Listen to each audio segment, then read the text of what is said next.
যে নতুন ওবিসি নাটক হয়েছে, এই নাটকটা বন্ধ করতে হবে।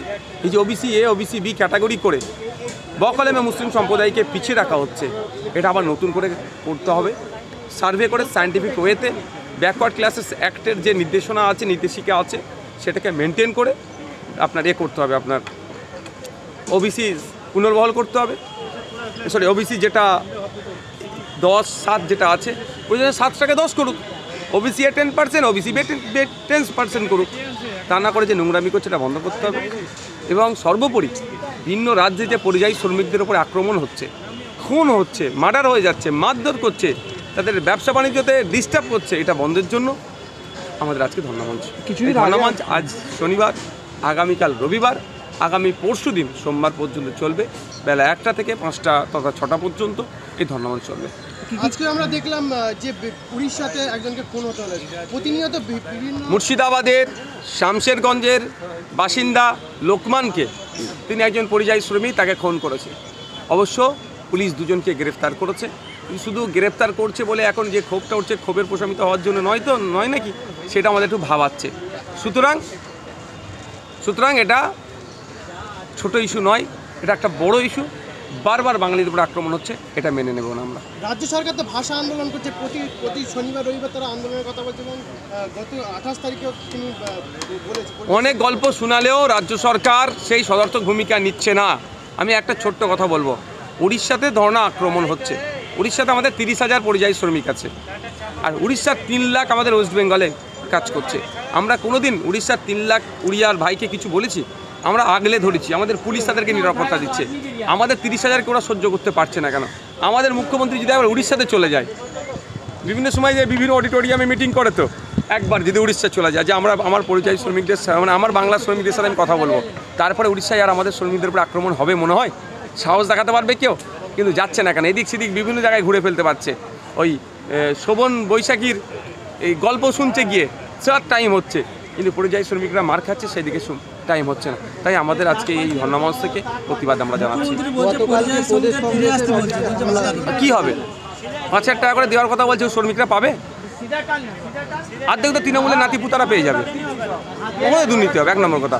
5,000 টাকা করে কী করে সংসার চলবে? 5,000 টাকায় সংসার চলে? ওরা বাইরে যখন ছিল, এখানে স্কিল লেবারের হচ্ছে দাম 450 টাকা মতো। ওরা ওখানে স্কিল লেবারের মূল্যায়ন হয় ওখানে প্রায় 1,000 টাকা 1,200 টাকা করে। এখানে কাজ আছে, কাজ কিছু অল্প থাকলেও কাজের মূল্যায়ন আছে। আমরা চাই রাজ্য সরকার কলকারখানা তৈরি করুক এবং কাজের ব্যবস্থা করুক, এবং কাজটা ওই 250 টাকা 300 টাকা নয়, যোগ্যতার ভিত্তিতে কাজ হোক, এই ব্যবস্থাটা সরকার করুক। তো দেখি, গতকালকে প্রদেশ কংগ্রেসের অফিসে হামলা, আমি তীব্র নিন্দা ধিক্কার জানিয়েছি। এখনও পর্যন্ত কাউকে গ্রেফতার করতে পারেনি কেন, আমি সেটাই ভাবছি। গতকালকে বলেছিলাম এই হামলাতে বিজেপি যতটা যুক্ত আছে, তৃণমূলের প্রশাসন, তৃণমূল কংগ্রেসের সরকারের প্রশাসন নীরব থেকে কোনো একটা জায়গায় যেন বিজেপিকে মাইলেজ দেওয়ার চেষ্টা হচ্ছে, এটা আমাদের ভাবাচ্ছে। 24 ঘন্টা হতে চলেছে, এখনও পর্যন্ত দেখছেন একটাও গ্রেফতার হয়নি। কেন ওরা শুনলাম নাকি পুলিশকে আগের দিন একটা আপনার মিডিয়া বন্ধু আমি প্রশ্ন করেছিল, পুলিশকে জানিয়ে নাকি এসে হামলা করেছে। আমরা যাচ্ছি, তাহলে পুলিশ ঢিলছুড়া দূরত্বে অফিস থানা পুলিশের আছে, পোস্টিং আছে, তো সেটা কেন আটকায়নি? এতে বোঝা যাচ্ছে পশ্চিমবাংলায় তৃণমূল ক্রমশ কোণঠাসা হচ্ছে। বিজেপিকে যদি একটু উৎপাত করার জায়গা না দেয়, তৃণমূলের যে মেন ভোট ব্যাংক তারা বেরিয়ে যাবে। সে বিজেপিকে উৎপাত করার জায়গা দিচ্ছে। আবার রাহুল গান্ধী সর্বভারতীয় ক্ষেত্রে এবার আন্তর্জাতিক স্তরে একটা নাম বিশালভাবে ছড়িয়ে যাচ্ছে। পরবর্তী প্রধানমন্ত্রী দৌড়ে রাহুল গান্ধী আছে। বিহার ইলেকশনে বিজেপিকে কোণঠাসা করে দিয়েছে। বিজেপি দুর্বল হলে রাজ্যে তৃণমূলও দুর্বল হবে। সেই জন্য হয়তো কংগ্রেসকে অপ্রাসঙ্গিক করার জন্য বা দুর্বল দেখানোর জন্য এই হামলাটা হতে পারে। তদন্ত সাপেক্ষ আমি চাই এটা যারা হামলা করেছে তাদেরকে গ্রেফতার করা হোক, আইনত ব্যবস্থা গ্রহণ করা হোক। এটা বাংলার কৃষ্টি কালচার নয়, বাংলা এই কালচার ছিল না। একটা পার্টির সদর দপ্তরে, রাজ্য অফিসে এই ধরনের হামলা কোনোভাবেই মেনে নেওয়া যায় না। এটা বাংলার জন্য, বাংলার ইতিহাসের জন্য একটা কলঙ্কময় দিন হয়ে থাকবে।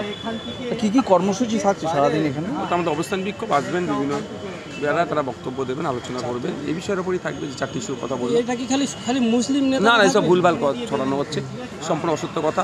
এই ফেক ST/SC মুসলিমদের সমস্যা, আমাদের সমস্যা। ওবিসি শুধু কি মুসলমানদের সমস্যা? আমাদের সমস্যা। পরিযায়ী শ্রমিক দীপু দাসকে আমি, লোকমানকে আমি, এটা সম্পূর্ণ করছে। আর ওয়াকফ সংশোধনী আইন শুধু কি মুসলমানদেরকে আঘাত দিয়েছে? সংবিধানের একাধিক আর্টিকেলে 14, 15, 14, 15, 25, 26, 300 ক এই ধরনের একাধিক ধারাতে আঘাত দিয়েছে। এই সংবিধানকে আঘাত দেওয়া কি শুধু মুসলমানকে আঘাত দেওয়া? সুতরাং যারা এই নাটক করছে এটা বন্ধ করতে বলুন। তারা কোনো একটা দলের চাটুকারিতা করছে।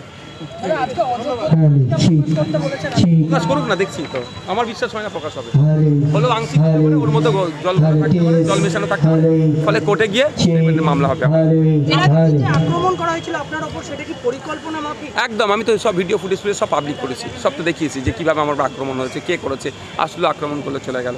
আইএসএফের কন্ট্রোল করার চেষ্টা হচ্ছে। আইএসএফের প্রশ্ন এখানে আসছেন, এখানে হচ্ছে কনস্টিটিউশন প্রোটেকশন ফোরামের পক্ষ থেকে একটা প্রোগ্রাম হচ্ছে। তো আমাদের এই ফোরামে কন্ট্রোল করার চেষ্টা চলছে।